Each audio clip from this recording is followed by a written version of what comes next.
Capítulo 3. En el año 18 de Josafat, rey de Judá, Jorán, hijo de Acab, ascendió al trono de Israel en Samaria, y reinó 12 años. Jorán hizo lo que ofende al Señor, aunque no tanto como su padre y su madre, pues mandó que se quitara una piedra sagrada que su padre había erigido en honor de Baal. Sin embargo, Jorán se aferró a los mismos pecados con que Jeroboam, hijo de Nabat, había hecho pecar a los israelitas, pues no se apartó de esos pecados.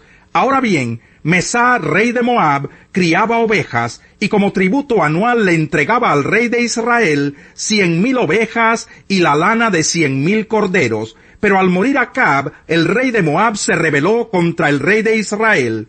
Entonces el rey Jorán salió de Samaria, movilizó a todo el ejército de Israel y le envió este mensaje a Josafat, rey de Judá: el rey de Moab se ha rebelado contra mí. ¿Irías conmigo a pelear contra Moab? Claro que sí, le respondió Josafat. Estoy a tu disposición, lo mismo que mi ejército y mi caballería. ¿Qué ruta tomaremos? La ruta del desierto de Edom, contestó Jorán.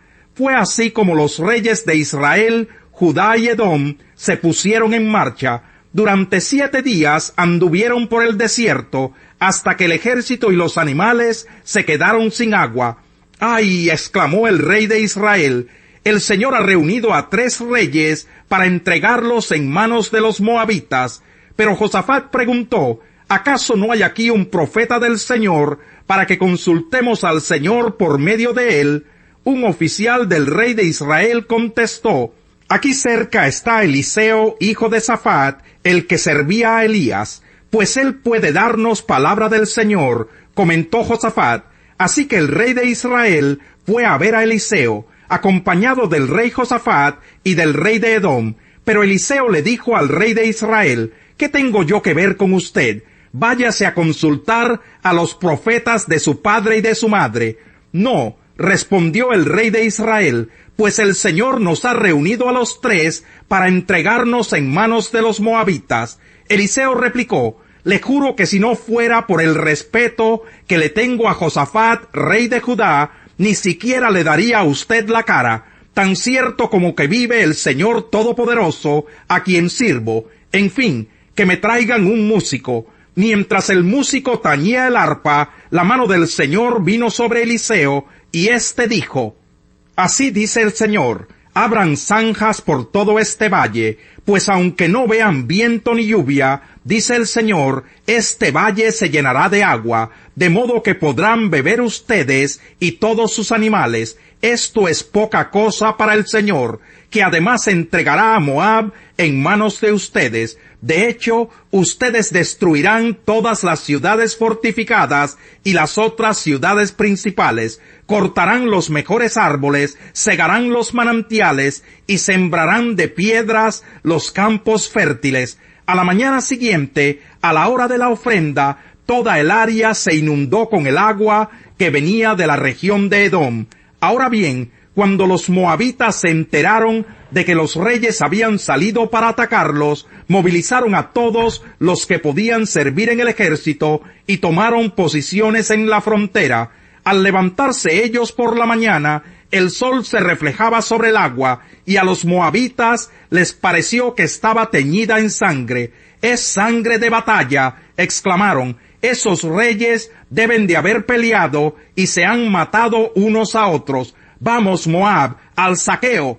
Cuando los moabitas llegaron al campamento de Israel, los israelitas les hicieron frente y los derrotaron. Aquellos se dieron a la fuga, pero los israelitas los persiguieron y los aniquilaron, y destruyeron sus ciudades. Cada uno tiró una piedra en los campos fértiles de Moab hasta llenarlos. Además cegaron los manantiales y cortaron los mejores árboles. Solo Kir-Jareset quedó en pie, aunque los honderos la cercaron y también lograron conquistarla. El rey de Moab, al ver que perdía la batalla, se llevó consigo a 700 guerreros con el propósito de abrirse paso hasta donde estaba el rey de Edom, pero no logró pasar. Tomó entonces a su hijo primogénito, que había de sucederlo en el trono, y lo ofreció en holocausto sobre la muralla.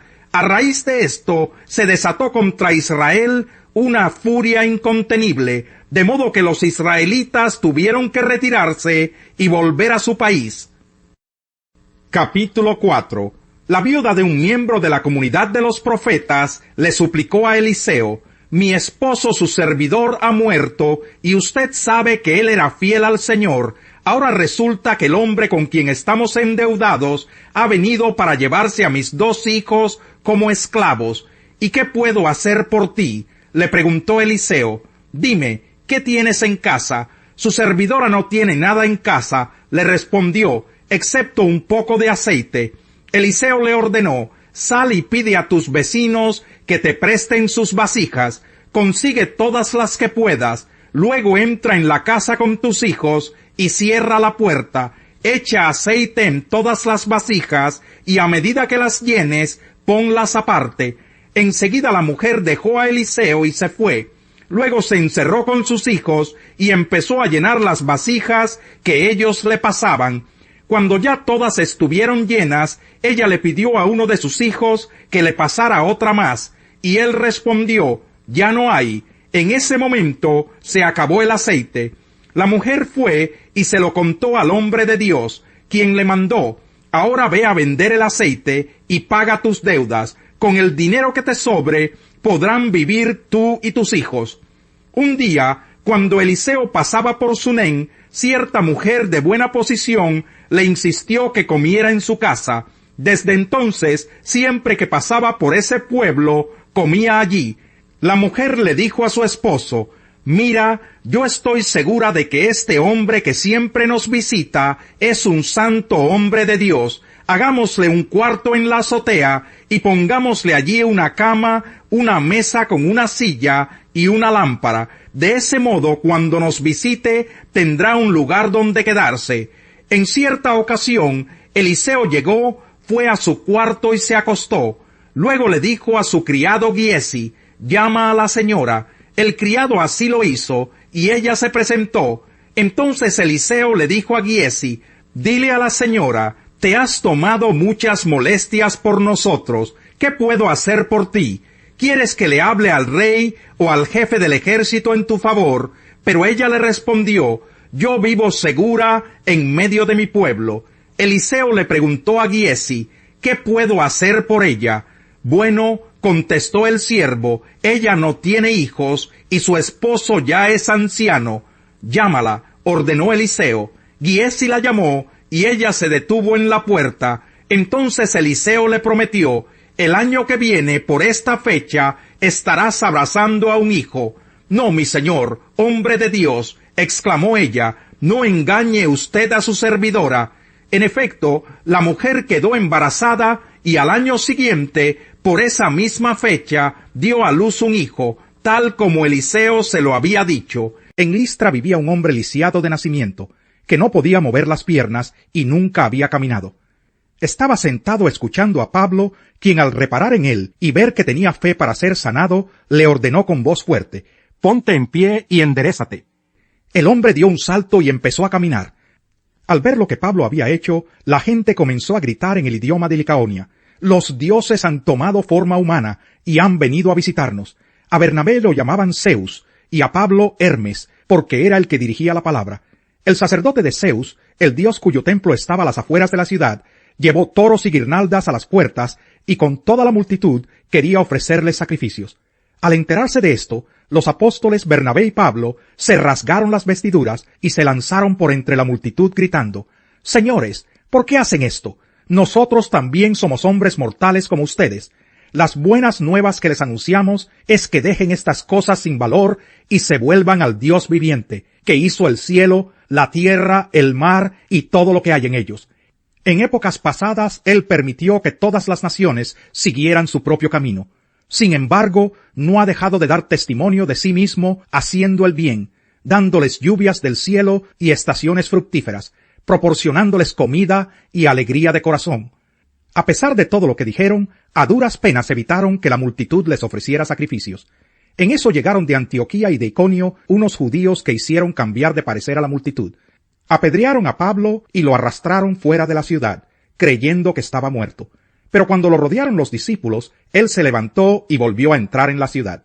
Al día siguiente partió para Derbe en compañía de Bernabé. Después de anunciar las buenas nuevas en aquella ciudad y de hacer muchos discípulos, Pablo y Bernabé regresaron a Listra, a Iconio y a Antioquía, fortaleciendo a los discípulos y animándolos a perseverar en la fe. Es necesario pasar por muchas dificultades para entrar en el reino de Dios, les decían. En cada iglesia nombraron ancianos y con oración y ayuno los encomendaron al Señor en quien habían creído. Atravesando Pisidia, llegaron a Pamfilia, y cuando terminaron de predicar la palabra en Perge, bajaron a Atalía. De Atalía navegaron a Antioquía, donde se los había encomendado a la gracia de Dios para la obra que ya habían realizado. Cuando llegaron, reunieron a la iglesia e informaron de todo lo que Dios había hecho por medio de ellos, y de cómo había abierto la puerta de la fe a los gentiles, y se quedaron allí mucho tiempo con los discípulos. Salmo 140. Oh Señor, líbrame de los impíos, protégeme de los violentos, de los que urden en su corazón planes malvados, y todos los días fomentan la guerra, afilan su lengua cual lengua de serpiente, veneno de víbora hay en sus labios. Señor, protégeme del poder de los impíos, protégeme de los violentos, de los que piensan hacerme caer. Esos engreídos me han tendido una trampa, han puesto los lazos de su red, han tendido trampas a mi paso. Yo le digo al Señor, tú eres mi Dios. Atiende, Señor, a mi voz suplicante. Señor soberano, mi Salvador poderoso, que me protege en el día de la batalla. No satisfagas, Señor, los caprichos de los impíos. No permitas que sus planes prosperen, para que no se enorgullezcan, que sobre la cabeza de mis perseguidores recaiga el mal que sus labios proclaman, que lluevan brasas sobre ellos, que sean echados en el fuego, en ciénagas profundas, de donde no vuelvan a salir, que no eche raíces en la tierra la gente de lengua viperina, que la calamidad persiga y destruya a la gente que practica la violencia. Yo sé que el Señor hace justicia a los pobres y defiende el derecho de los necesitados. Ciertamente los justos alabarán tu nombre y los íntegros vivirán en tu presencia. Gran remedio es el corazón alegre, pero el ánimo decaído seca los huesos.